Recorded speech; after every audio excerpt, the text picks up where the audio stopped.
అని చెప్పి నేను మీకు తెలియజేస్తూ, ఇది కాకుండా ఇక్కడి నుంచి చిత్తూరు వరకు నీళ్లు వెళ్ళాలి. అడవిపల్లి రిజర్వాయర్ పూర్తి చేసి నీవా బ్రాంచ్ కెనాల్ వరకు నీళ్లు వెళ్ళాలి.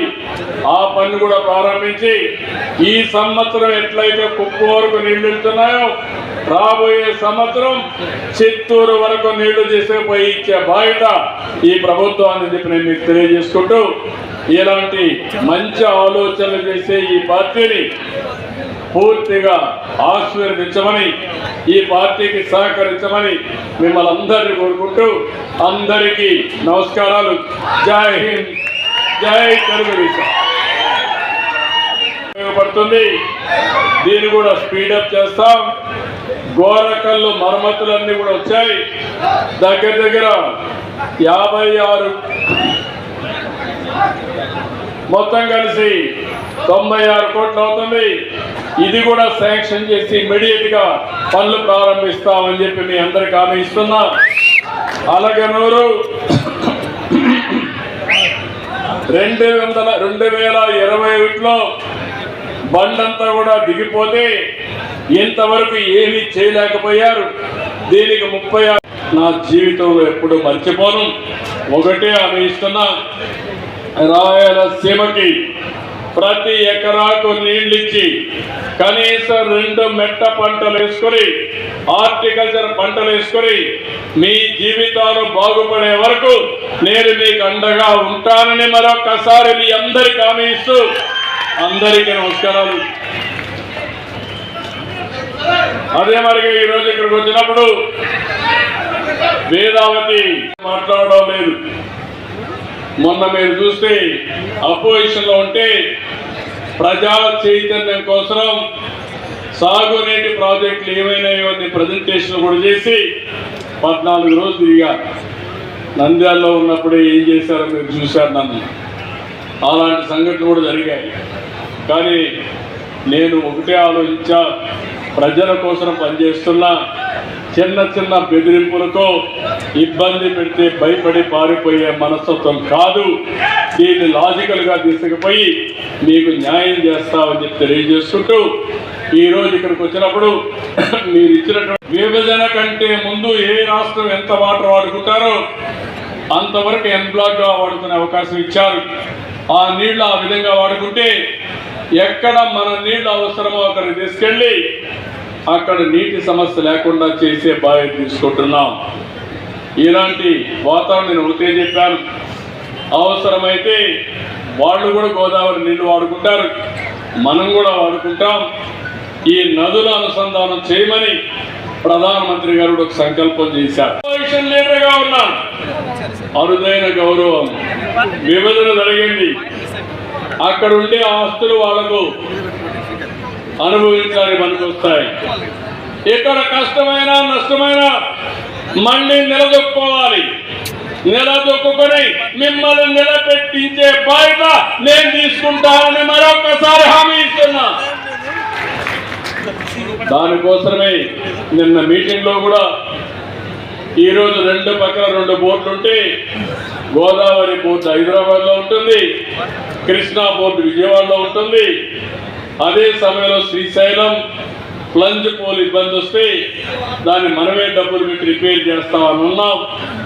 నీళ్లు ఎక్కడికక్కడ ఎవరు ఎన్ని వాడుకుంటున్నారో దానిపైన కూడా ఇప్పటికే 2 సార్లు మీటింగ్. నీళ్లు జూలైలోనే వచ్చాయి.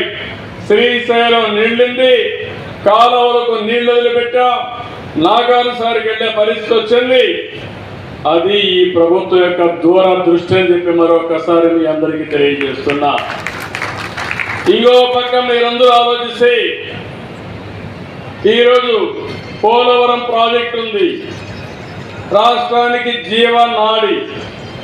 పోలవరం ప్రాజెక్టు పూర్తి చేసి వీళ్ళు ఫేక్ పార్టీ అవునా కాదా మీరే ఆలోచించమని అడుగుతున్నా. హంగ్రీ నీవా పైన 1 రూపాయి పెట్టాడా తమ్ముళ్ళు అని మిమ్మల్ని అడుగుతున్నా. కడాన మీరు ఒక్కసారి చూస్తే కుప్పంలో ఒక పెద్ద డ్రామా వేశారు. కాలువలో నీళ్లు లేవు, సినిమా సెట్టింగ్ తయారు చేశారు. షూటింగ్ ప్రారంభమైంది. నీళ్లు వచ్చినట్టు ట్రాక్టర్లు తీసుకొచ్చి ట్యాంకర్లు తీసుకొచ్చి నీళ్లు వదిలిపెట్టి వీళ్ళు వెళ్ళగానే ఈ ప్రాజెక్టులు పూర్తి చేసింది తెలుగుదేశం పార్టీ, ప్రాజెక్టుల్ని చెడబట్టింది వైఎస్ఆర్ కాంగ్రెస్ పార్టీ. ఈరోజు మీరు చూస్తే ఇక్కడంతా కూడా రిజర్వాయర్లో మనం చూసిన హంద్రీ నీవా కానీ, దీని మీద వచ్చిన ప్రాజెక్టు కానీ, పోతిరెడ్డి పోట కానీ, ముచ్చుమర్రి కానీ, ఇక్కడ గండికోట కానీ, అన్ని ప్రాజెక్టులు తెలుగుదేశంలోనే మనం ఎన్ని ముందుకు తీసుకుపోయాం. ఈరోజు మీరందరూ కూడా ఒకసారి చూస్తే నాకు ఒక జీవిత ఆశయం, నదుల అనుసంధానం జరగాలి. ఈరోజు ఒక విషయం మీరు చూడండి, రాయలసీమలో కానీ రాష్ట్రంలో కానీ ఈ సంవత్సరం సకాలంలో వర్షాలు పడలేదు. దీనివల్ల మనకు కొన్ని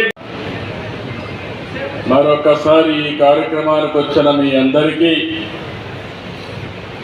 రేపు రాబోయే రోజుల్లో హంద్రీ నీవా నీళ్ల వల్ల బాగుపడే ప్రజానీకానికి అందరికి కూడా నమస్కారాలు, అభినందనలు, శుభాభినందనలు. ఈరోజు రాయలసీమ చరిత్రలోనే ఒక శుభదినం.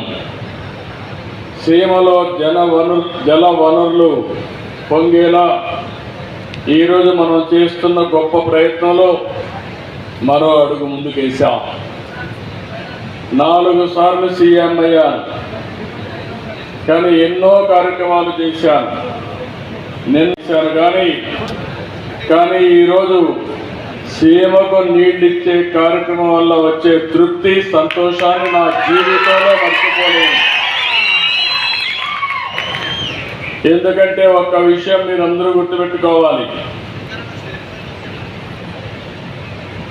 సీమని మార్చేది ఒక్క నీరు. అదే సమయంలో దీన్ని బలంగా నేను నమ్ముతున్నా. నేను ఈ ప్రాంతంలోనే పుట్టాను, ఈ ప్రాంతంలోనే పెరిగాను. పడే నష్టం తెలుసు.